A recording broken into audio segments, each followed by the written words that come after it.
Greetings, fellow pipe smokers. Welcome back to another pipe talk.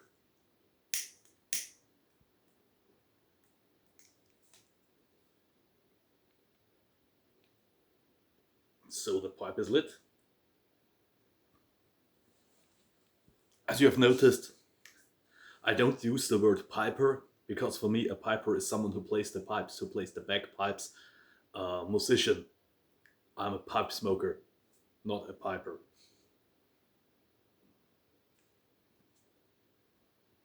Yeah, today this video might get a little longer because I have two topics I would like to talk about. As some of you might have noticed, we had a little discussion in our part of the YTPC going on to who is a pipe maker, who is an artisan pipe maker, and what has been a pipe maker in the past. It was a little heated discussion, and I would like to add my 5 cents to it. And I had a conversation with Bob, you know him as Trucking Piper Bob, about old pipes, vintage pipes, old briar, and the comparison to new pipes. And both topics are connected to some point. So let's see.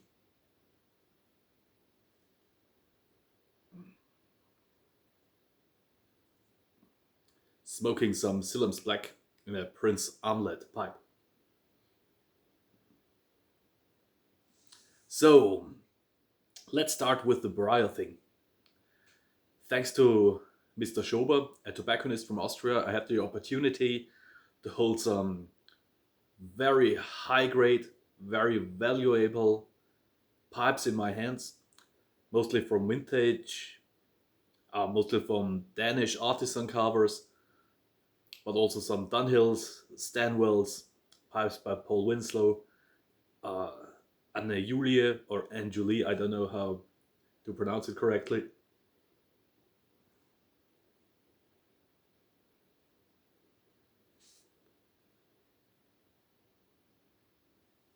And one thing you notice immediately is with such pipes, when you hold them in your hand, how extremely lightweight they are. They are featherweights, they weigh almost nothing. They are very delicate in design, very, very thin walled, nothing to compare at most modern pipes at all.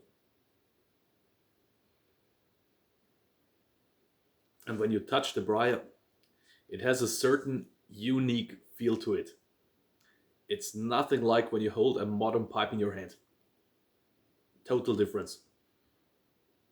And Trucking Piper Bob said such old pipes often have the feel like glass or something.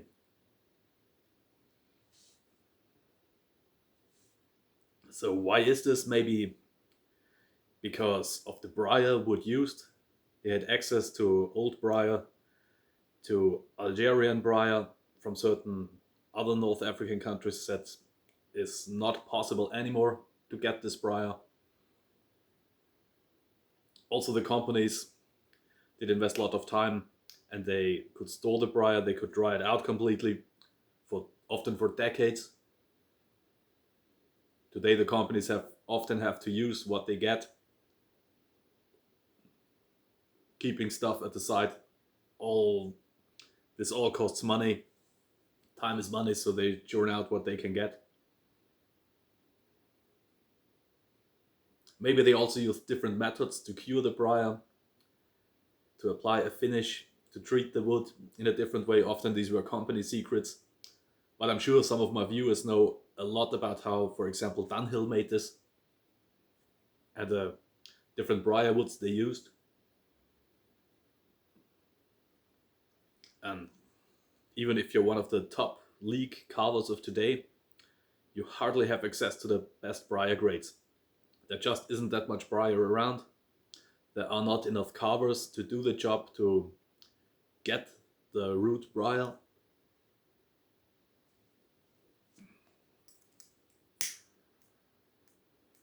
Because it's a difficult job, it's hard manual labor. It's very badly paid, and especially in North African countries, no one wants to do this job anymore. They rather prefer to go to Europe and live from handouts. That's more, they earn more money that way. A friend of mine visited Algeria, and an old man talked to him, and he said, "You Europeans are ruining our countries, you are stealing our youth. Our youth don't learn the job, they don't learn the trade. They just go to Europe, often live a bad life there. They come in contact with alcohol and drugs, they do nothing for the whole day, and both countries do suffer." So that was a bit political stuff here.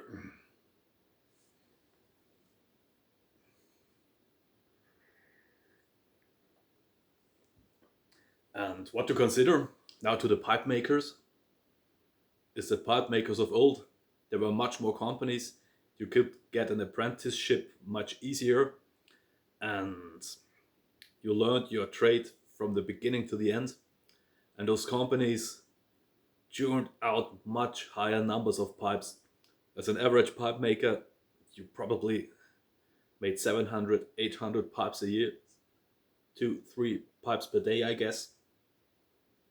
And of course, you then have a completely different skill grade when you start making pipes by your own and learn all by yourself.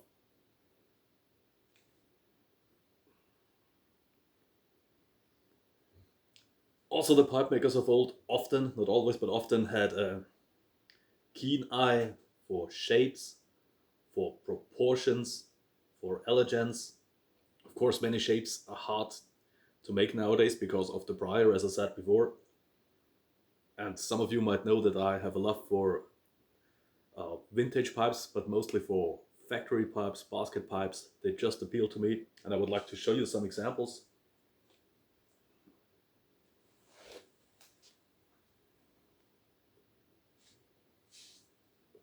This pipe is just stamped real briar, nothing more, nothing less. It has a sandblasted finish, a chimney style pipe, also very thin walled, very lightweight.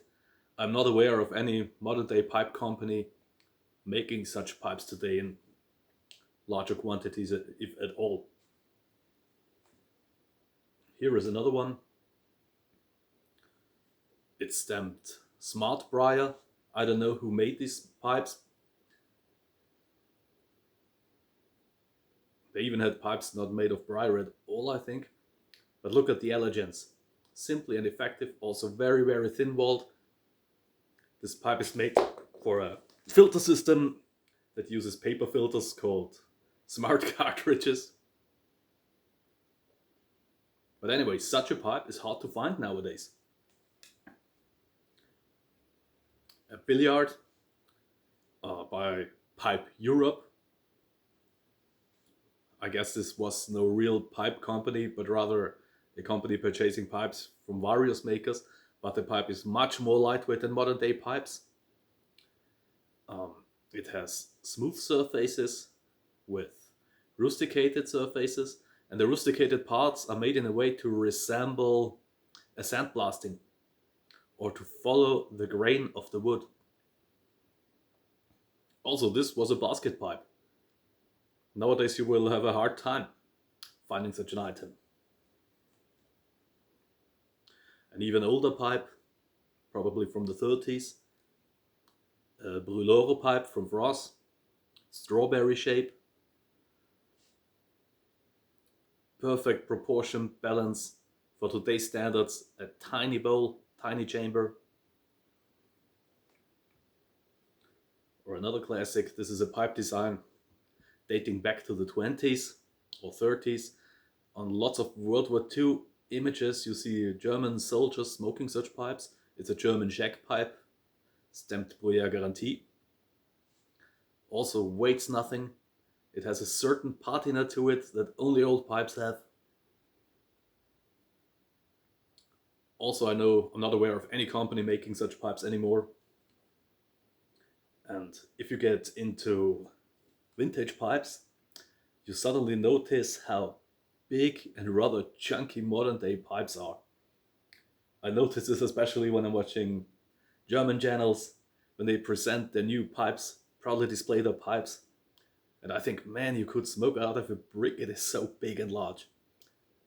But of course, in the German speaking countries, people prefer 9 millimeter filtered pipes, then the pipe is a bit larger per se. But again, it's all a matter of taste in the end.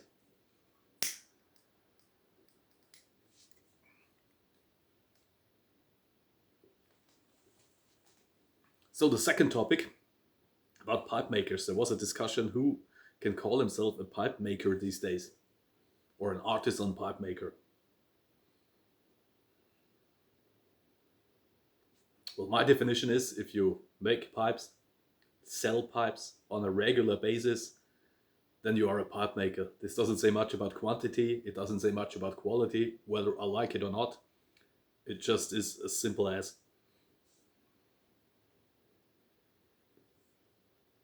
Well, other YTPC members say you can call yourself an artisan pipe maker if you had an apprenticeship, if you worked in a pipe factory for 10, 20 or more years until you start your own business.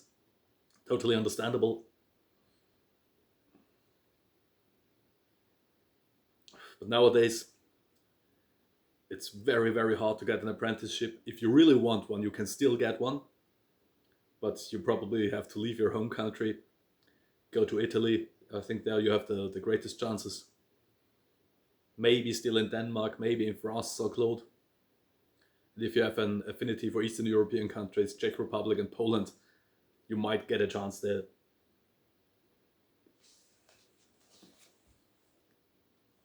And as I said before, when you learn the trade by yourself, you will never get the practice the pipe makers of old had. This is just impossible.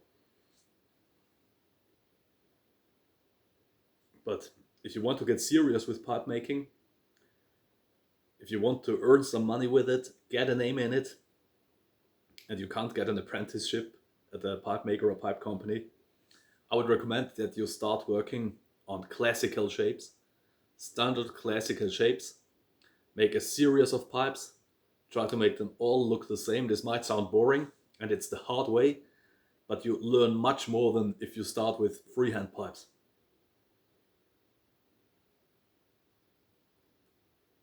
If you start with classical shapes are timeless, and you try to make them all the same, you learn how to get a look for proportions, for shape, for precision, and you should be able to produce pipes quickly. If you mess around for several days for one pipes, in the real pipe world, where you want to earn money, this is far too slow. Of course, if you have a name already in the pipe world, you can make one pipe a year and sell it for thousands of dollars, but that is something completely different. And when you have achieved this mastership that you can make pipes on demand, on schedule, with standard shapes, if you're then going to freehand pipes, you have a much better start, because the most successful freehand pipe makers, their pipes are just slightly variations of classic shapes. A twist here, an extra bit there, and those are the pipes that are actually smokable, and usually these are the pipes that had the pipe makers that had the most success.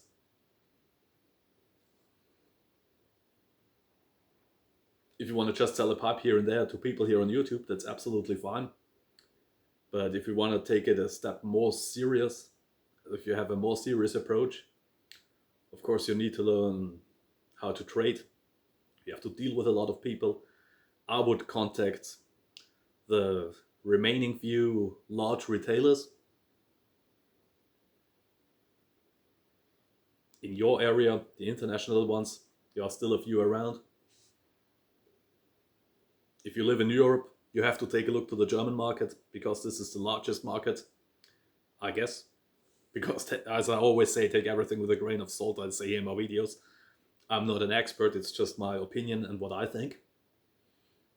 So yeah, Germany, if you're established there, you can spread out to other countries. The next interesting country is the USA. They also have a huge pipe market. You have to know what the people want there, what is in demand. Sadly enough, most people nowadays want huge, large, chunky pipes. They often don't know about elegant shapes of the past.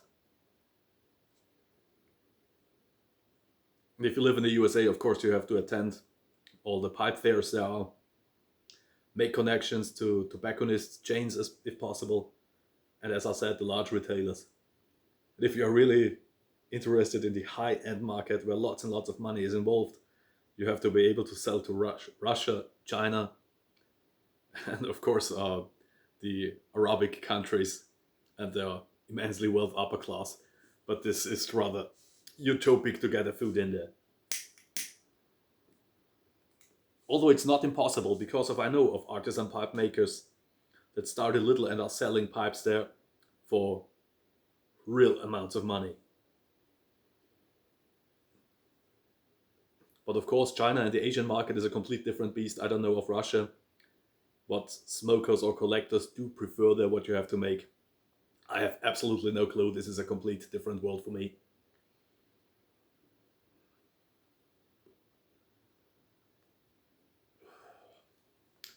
And in the more professional pipe world, you also have to be careful because there's a lot of rivalry going on.